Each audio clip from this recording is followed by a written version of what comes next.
Carter is 5 years old, and he's a typical boy. He's into everything he can possibly get into.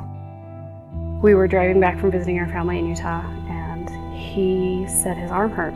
We got closer to Boise, and the pain kept getting worse and worse, and it was really kind of disturbing, but we were able to keep it under control with Tylenol and whatnot. We thought he was doing better until about 3 o'clock in the morning. We were sleeping at our hotel, and he woke us up, and he was hysterical. And he said, my arm hurts, and we didn't know what to do. So I took him into the emergency room, and they took x-rays, and they couldn't find anything wrong. About 2.5 weeks later, he came in to my bedroom and he said, my leg hurts. So I called the doctor the next morning because I knew something was really, really wrong. And they had us come in right away, and they wanted to do a blood test. So they sent us to the hospital. We got his blood drawn. And within 45 minutes, by the time we pulled into the driveway, they called back and they said, something's definitely wrong. We don't know what it is, but something's wrong. And there's a team of doctors waiting for you at Sacred Heart. Everything just went crazy after that. And he was in so much pain. I couldn't bear it.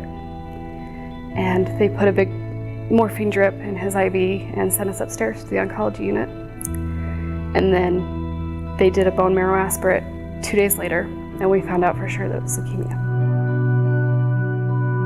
For me, it would be such a relief to be able to take my son into an emergency room that I felt was new, clean, sanitary. I worry so much when I have to take him into the emergency room with the rest of the emergency room population, what they might have that my son could get. And it would be heavenly to be able to take him into a new emergency room, into a room where he is completely protected from all of the germs and bacteria that could be in the ER. Carter amazes me. Every single day he amazes me. I think if I was going through what Carter went through, I would be a mess. I would just, I don't even know how I'd handle it. He just wants to get up and play Hot Wheels and play the Wii and meet with the artists that come to the hospital to work with the kids. And I see teenagers in there that are tired and sick and they just want to stay in bed, and Carter doesn't care how sick he is. He just wants to play, and that is so inspiring.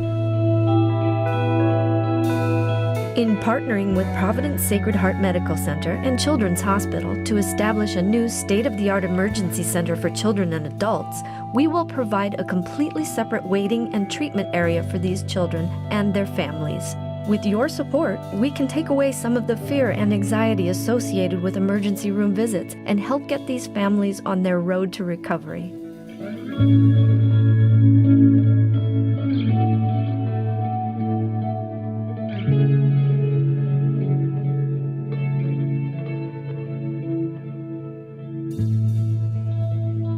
In school, I was bullied a lot through my elementary school. It basically started when I moved to the north side. People just didn't want to be by me. I was very just socially just inept. I had bad hygiene at the time, and there was just this whole list of things.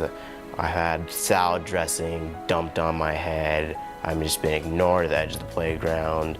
I've been just scuffed off to the side saying, "You don't matter." And at the club, it was never like that.